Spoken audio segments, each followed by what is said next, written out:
नमस्कार साथियों। साथियों, आज द पहाड़ टॉक्स की जो मेहमान हैं वो होंगी कुमारी हर्षिता वर्मा जी, जो कि जिला पंचायत क्षेत्र नगाड़ से हमारी जिला पंचायत सदस्य का चुनाव लड़ रही हैं। और एक बहुत ही जो विचित्र बात जो है, क्योंकि मैं आज जो हमारा अल्मोड़ा का बहुत ही सुदूरवर्ती क्षेत्र है चकुटिया, मैं उस तरफ आया हूँ। और यहाँ के जो हमारे जो उम्मीदवार हैं उनके घर से ही उनके पिताजी बीडीसी का चुनाव लड़ रहे हैं, जिसका मतलब है कि क्षेत्र पंचायत सदस्य का चुनाव लड़ रहे हैं, और उनकी बेटी जिला पंचायत सदस्य का चुनाव लड़ रही है। ये आज हम जानेंगे कि इस तरह का जो कॉन्फिडेंस है वो उन्हें कैसे आया। और बहुत अच्छी बात जो मैं लगातार अब हमारी वीडियो में हम कर रहे हैं कि युवाओं का जो प्रतिनिधित्व है, और वो भी महिलाओं का, युवा महिलाओं का जो प्रतिनिधित्व हमारे पंचायत चुनाव में मिल रहा है, ये काबिले तारीफ है। आइए, आज की जो हमारी बात होगी वो होगी हमारी जो कैंडिडेट हैं वो हर्षिता वर्मा जी के साथ। बहुत बहुत धन्यवाद मैडम, आपने हमें समय दिया।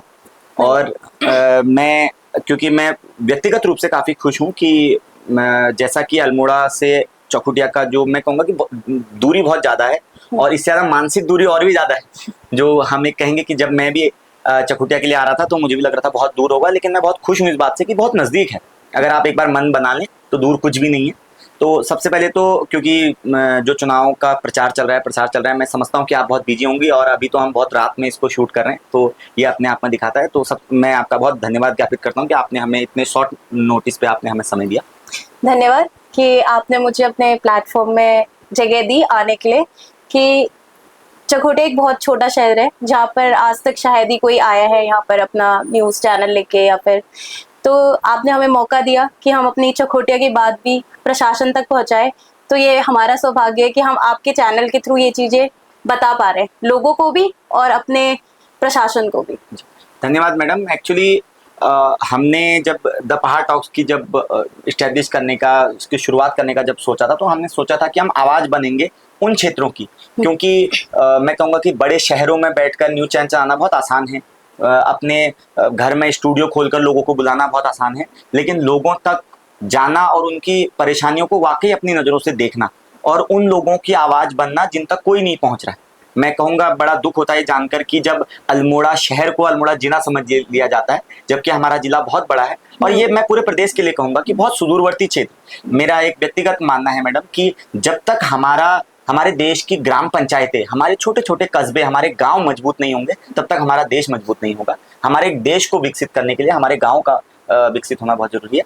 तो मैं बहुत धन्यवाद करूंगा कि आपने हमारी इस ध्येय को, इस प्रण को आपने समझा, उसके लिए बहुत बहुत धन्यवाद मैडम। मैं अपना पहला सवाल आपसे करूंगा, क्योंकि मैं कहूंगा कि आप युवा हैं, आप राजनीति में आई हैं, ये बहुत बड़ी बात है, बहुत अच्छी बात है। लेकिन आप सबसे पहले हमारे दर्शकों को भी, और क्योंकि आप अपने क्षेत्र के लिए भी नहीं हैं, तो आप हमारे अपने क्षेत्र के लोगों के लिए भी, और अपनी जो हमारी दर्शक हैं उनके लिए भी अपना छोटा सा एक इंट्रोडक्शन, जिसमें आपने अपनी प्रारंभिक शिक्षा कहाँ से करी है, या आपने पढ़ाई कौन सी करी है, और आपने राजनीति में आने का मन कैसे और क्यों बनाया, तो इसके बारे में प्लीज थोड़ा सा आप हमें डिस्कस करेंगे।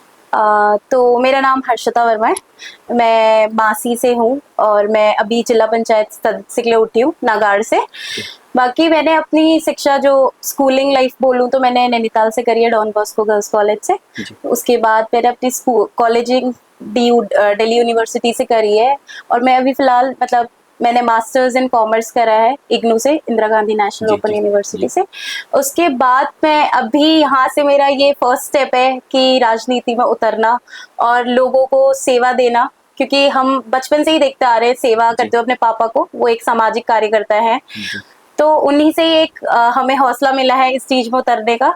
तो यही सब है कि हम लोगों तक सेवा पहुंचाए, और जहां जहां हम अपनी सेवा दे सकते हैं वहां तक हम पहुंचा पाए। जी, मैडम बहुत अच्छा लगा इस बात को देख के, समझ के कि युवा, मैं लगातार, क्योंकि मैं लगभग कुमाऊं भर में मैं घूम रहा हूं, और हम बहुत सारे कैंडिडेटों से मिले जो युवा हैं और इस बार लड़ रहे हैं। एक बात जो आपके बारे में है जरा विचित्र है कि आप 25 साल की हैं, हाँ। और आप जिला पंचायत का चुनाव लड़ रही हैं। मैं कहूंगा कि जिला पंचायत का चुनाव पंचायत स्तर पर सबसे बड़ा चुनाव होता है, क्योंकि Right. जिला पंचायत सबसे बड़ी हमारी पंचायत होती है।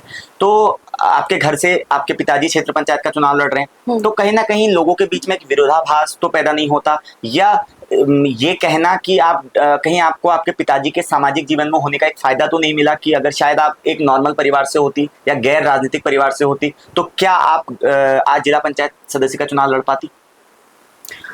पहली बात है, लोगों के मन में अगर ये बात आती भी है, ठीक भी है, क्योंकि एक शंका रहती है कि दो दो चुनाव लड़ रहे हैं, जो कि अगर हम बहस से देखें कि पंचायती चुनाव, जैसा आपने कहा, सबसे बड़ा चुनाव है। तो अभी अगर मैं देखूं कि यहाँ पर महिला सीट थी, जिसमें रहेगा कि अरे अपने पिताजी की वजह से वो आगे बढ़ रही है, पर ऐसा नहीं है। मुझे ऐसा लगता है कि लोगों को अपनी सोच का दायरा थोड़ा बढ़ाने की जरूरत है। अभी युवाओं को मौका देने का है। अगर मेरे पिताजी की वजह से भी अगर मुझे वोट्स मिल रहे हैं, तो सिर्फ वो वही नहीं है, वो वहीं तक नहीं रुके हैं। लोगों को मौका देना चाहिए कि युवा भी आगे बढ़े।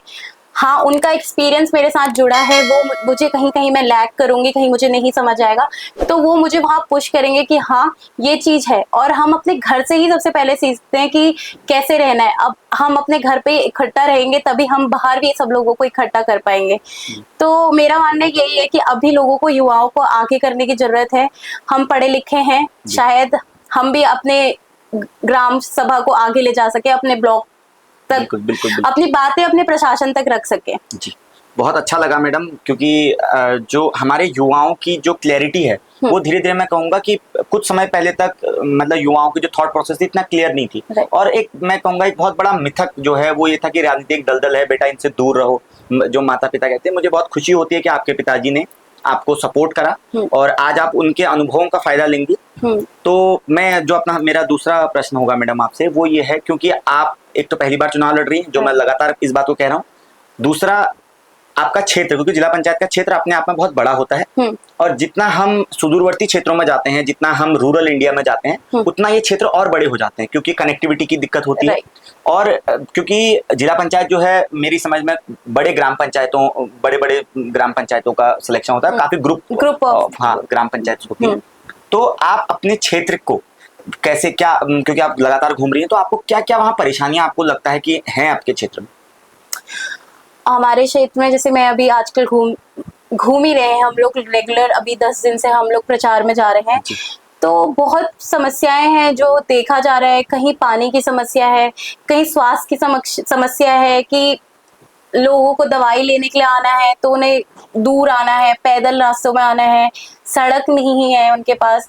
तो एक कितनी बूढ़ी अम्मा लोग हैं जो अपने घर में अकेले हैं, जो किसी को कह भी नहीं सकते कि आओ, आस पड़ोस के लोगों को ही कह सकते हैं, या फिर उनको डोली में लेके आना पड़ रहा है। तो मुझे लगता है मेन प्रॉब्लम जो है अभी हमारे यहाँ पर, रोड्स की आपने कही, रोड्स की प्रॉब्लम्स भी हैं, बट मेन प्रॉब्लम हमारे वहाँ दवाइयों की है, स्वास्थ्य की प्रॉब्लम है, जिसके लिए बहुत परेशानी हो रही है हमारे क्षेत्र में। ब्लॉक में ही, पूरे ब्लॉक में ही मैं देखूंगी तो यहाँ बहुत सारी समस्याएं स्वास्थ्य को लेके, जिसको हमें देखना चाहिए। अगर स्वास्थ्य सही है तभी इंसान रोजगार कर सकता है या शिक्षा प्राप्त कर सकता है, मेरे हिसाब से। जी मैडम, आपने परेशानियां तो बताई, मैं कहूंगा कि बहुत हम सभी के लिए, मैं इसमें तो सामूहिक हम लोगों को जिम्मेदार हैं कि आज आजादी के 75 वर्ष के बाद भी हम मतलब ये कह रहे हैं कि हमारे वहाँ स्वास्थ्य संबंधी समस्याएं हैं, हमारे वहाँ रोड इंफ्रास्ट्रक्चर अच्छा नहीं है। आज भी हमारे गांव में जब हमारी आमा या हमारी चाची या हमारी भाभी, जिनके बच्चे होने वाले होते हैं, प्रसव के दौरान उनको डोलियों में ले जाया जा रहा है, और लगातार हम सुन रहे हैं, पूरे उत्तराखंड से खबरें आती हैं कि कभी किसी की मौत हो गई, कभी किसी के एम्बुलेंस में मौत हो गई। तो ये अपने आप में मैं कहूँगा हम सभी के लिए सोचने की बात है, चिंतन करने की बात है। मैं कहूँगा कि बहुत अच्छी बात है कि एक 25 साल के युवा जो राजनीति में एंट्री कर रहे हैं, उन्हें अपने क्षेत्र की ये समस्याएं पता है, और कहीं ना कहीं दुख होता है, दर्द होता है अपने क्षेत्र को ऐसे, मैं कहूँगा मतलब असहाय देखकर। मेरा जो अगला सवाल है मैडम, बहुत आपने समस्याएं बहुत देखी हैं, उन समस्याओं के लिए आपके पास क्या रोड मैप है? आप कैसे उनका मैं कहूँगा कि लोगों के लिए समाधान करेंगी? क्योंकि जिला पंचायत, मैंने जैसा कि मैं लगातार इस बात को कह रहा हूँ कि जिला पंचायत बहुत बड़ा क्षेत्र होता है, तो जितना बड़ा क्षेत्र होता है उतनी बड़ी समस्याएं होती हैं। तो आप ऐसा क्या काम करेंगी, या आपके पास क्या ऐसा रोड मैप है कि आप लोगों की समस्याओं का समाधान करेंगे? तो रोहित जी, जैसा मेरा नजरिया है या जो मैं सोच सकती हूँ, मेरा यही मानना है कि मुझे सबसे पहले रोडों की प्रॉब्लम्स को सॉल्व करना है, क्योंकि अगर हमारे क्षेत्र में रोड कनेक्टिविटी हो जाएगी तो आधी प्रॉब्लम्स तो ऐसे ही सॉल्व हो जाएंगी। तो जिसके लिए यहाँ पर अभी कोई, अगर मैं देखूँ जैसे कहीं कहीं पर रोड्स हैं तो उनको पक्की नहीं कराया गया है, तो इन सब के लिए हमें प्रशासन तक आवाज पहुंचानी है, जिसके लिए मुझे लगता है कि सदन पे ये सारी बातें उठानी बहुत जरूरी है, और जिससे वहां से अगर ये बातें उठाई जाए तो हमारी प्रशासन को पता चले कि हाँ, हमारे क्षेत्र को भी इन सब चीजों की जरूरत है और रोड कनेक्टिविटी की बहुत जरूरत है। और मेरा मानना ये है कि जिस दिन मैं अपने क्षेत्र को रोड कनेक्टिविटी ला पाऊँ यहाँ पर, उस दिन मैं यहाँ पर एम्बुलेंस भी खड़ी करवा सकती हूँ, तो हमारी आधी समस्या वहीं से ही सॉल्व हो जाती है। जी बिल्कुल। बहुत मतलब मैं कहूँगा कि आपका जो समस्याओं का जो समाधान है ये जमीनी स्तर पर भी हो, क्योंकि ये जरूरत है, इस क्षेत्र की ये जरूरत है। मैं अगला सवाल, क्योंकि आप युवा हैं, वैसे तो जिला पंचायत क्षेत्र से थोड़ा सा अलग सवाल है, मैं कहूँगा इस कंटेक्स्ट से थोड़ा अलग है, क्योंकि युवा होने के नाते, मैं खुद पढ़ा लिखा हूँ, आप पढ़ी लिखी हैं, आप समझती हैं इस बात को कि हम लोगों ने अपनी जिंदगी के जो 12, 13, 14, 15 साल अपनी पढ़ाई को दिए, आज हम देख रहे हैं कि वो पढ़ाई हमें रोजगार नहीं दिला पा रही, या कम से कम वो रोजगार नहीं दे पा रही जो हमारी पढ़ाई के हिसाब से हम डिजर्व करते हैं। तो आपको क्या लगता है कि इसमें कहाँ कमी आई? तो मेरा मानना ये है कि हमारे वहाँ शिक्षा तो मिल रही है, सभी को मिल रही है, सभी गाँव में मिल रही है, पर हमारे वहाँ टेक्निकल एजुकेशन नहीं है। जैसे कि अगर हम देख सकें कि बच्चों के पास बहुत सारी चीजें हैं कि उनको नहीं पता, जैसे कि अगर वो 12th कर रहा है तो उसके बाद उसको नहीं पता कि हमें कौन सा कोर्स करना है, हाँ, या फिर वो अगर वो पढ़ाई पूरी कर ले रहा है तो उसको ये नहीं पता कि हमें करियर में क्या करना है। तो मुझे ऐसा लगता है कि टेक्निकल एजुकेशन भी बहुत जरूरी है हमारे क्षेत्र में, और एक करियर काउंसलिंग की भी बहुत जरूरत है कि बच्चों को ये भी पता चले कि अरे हमें कौन सा करियर चूज करना चाहिए जो हमें सपोर्ट करे। आज के बच्चे हमारे वहाँ इतने बैकवर्ड हो गए, अगर आप हमारे वहाँ से एक बच्चे को उठा के बैठाओ और अगर अल्मोड़ा की साइड से या फिर किसी डेवलप्ड एरिया जैसे हल्द्वानी, किसी के बच्चे कहीं से भी बच्चों को उठा के दिखाओ, तो उनपे वो कॉन्फिडेंस नहीं है कि वो वहां पर बोल सके। तो मुझे ऐसा लगता है कि अगर उनकी काउंसलिंग होती है तो उनको एक कॉन्फिडेंस अपने आप में मिलता है अपनी बातें रखने का, और ये एक बहुत इम्पोर्टेंट टॉपिक है बिल्कुल जो प्रशासन तक पहुंचना चाहिए मेरे हिसाब से। मैडम, मैं आपकी बात से बिल्कुल सहमत हूँ, क्योंकि मेरा भी यही मानना है कि हमारी जो पढ़ाई है, पढ़ाई तो हो रही है, मतलब मैं कहूँगा कि आज हम एक ऐसा मास प्रोड्यूस कर रहे हैं जिनके लिए मैं कहूँगा एक टैगलाइन की पढ़े लिखे अनपढ़, क्योंकि वो पढ़ लिख जा रहे हैं, उनके पास डिग्रियां हैं, डिग्रियां शायद इतनी हैं कि वो जिंदगी भर दिखा सकते हैं कि इतनी डिग्रियां हैं, लेकिन वो डिग्रियां या वो पढ़ाई उनके ना व्यवहार में दिख रही है और ना, अभी मैं आपको एक एग्जांपल दूं, आनंद महिंद्रा जी ने एक स्टेटमेंट दिया था कि जब हम अपने उसमें वैकेंसी निकाल रहे हैं तो हमें कोई ऐसे कैंडिडेट मिल ही नहीं रहे हैं जिनके पास स्किल्स हो, क्योंकि स्किल्स पे फोकस किया ही नहीं जा रहा, वो चाहे हमारे स्कूल लेवल पर हो, चाहे हमारे कॉलेज लेवल पर हो। पर्सनालिटी इन्हेंसमेंट की अगर हम बात करें, कॉन्फिडेंस की हम बात करें, तो कहीं ना कहीं बड़ा दुख होता है देख करके हमारे पहाड़ में ये चीज़ें बहुतायत में देखने को मिल रही हैं कि मतलब जो मेजोरिटी में जो बच्चे हैं वो कॉन्फिडेंट नहीं है, अपनी बात को रखने में असमर्थ हैं। मुझे नहीं पता कि क्यों हो रहा है, लेकिन मैं अपने स्तर पर भी, हम जब भी किसी प्रशासक से मिलते हैं या किन्हीं भी हमारे लीडर से मिलते हैं तो मैं व्यक्तिगत तौर पे इन बात को कई बार कहता हूं कि आप प्लीज़ करियर काउंसलिंग पे फोकस करिए, आप जो हमारी जो टेक्निकल एजुकेशन है उस पर फोकस करिए। मैं कह रहा हूं कि बड़े बड़े कोर्स मत लाइए, आप हमारे बच्चों को छोटी छोटी मशीनें ठीक करना सिखा दीजिए। आप हमारे बच्चों को जिस दिन टेक्निकल एजुकेशन सिखाएंगे उस दिन मुझे लगता है कि उत्तराखंड का युवा बाहर नहीं जाएगा, बाहर के युवा उत्तराखंड में आके काम करेंगे। तो मुझे बहुत अच्छा लगा मैडम आपसे बात करके, क्योंकि बहुत कम ऐसा होता है कि हमारे युवा, खासकर महिला, जब हमारे पंचायत चुनाव में प्रतिभागिता करती हैं। मैं आपको एक आखिरी बात से अपनी बात समाप्त करूंगा कि 2029 में माननीय प्रधानमंत्री जी ने, क्योंकि एक विधेयक हमारा पास हो चुका है जिसमें 2029 में हमारे सदन में, पार्लियामेंट में 33% महिलाओं के लिए आरक्षण होना तय हुआ है। तो मुझे इस बात के लिए बहुत खुशी है कि जब 2029 में हमें सांसदों की जरूरत पड़ेगी, जब 33% सांसदों की जरूरत पड़ेगी, महिला सांसदों की, तो आज हम एक ऐसा मजबूत लोकतंत्र बना रहे हैं, एक मजबूती से जो हम महिलाओं की बात कर रहे हैं। तो मुझे बड़ी खुशी है कि हम उस दिन अच्छे मजबूत महिलाओं को वहाँ हमारी संसद में पहुंचेंगे, जो हमारे लिए, हम सभी के लिए, क्योंकि जब एक महिला मजबूत हो, जब एक पुरुष मजबूत होता है तो सिर्फ एक पुरुष मजबूत होता है, जिस दिन एक महिला मजबूत होती है वो उसका पूरा परिवार मजबूत होता है। तो इन्हीं बातों के साथ मैडम बहुत अच्छा लगा आपसे बात करके। मैं आपको आपके चुनाव के लिए बहुत शुभकामनाएं देता हूं और आशा करता हूं कि आप जीत कर आएं और आपने जो वादे अपनी जनता से कहे उन वादों पे आप खरे उतरें। बहुत बहुत धन्यवाद। मुझे भी अपने प्लेटफॉर्म में बोलने का मौका दिया आपने, मुझे बहुत अच्छा लगा और मेरी बातें आपके थ्रू लोगों तक जाएं, मेरे को बहुत अच्छा लगा आपके प्लेटफॉर्म में आके यहाँ पर। धन्यवाद।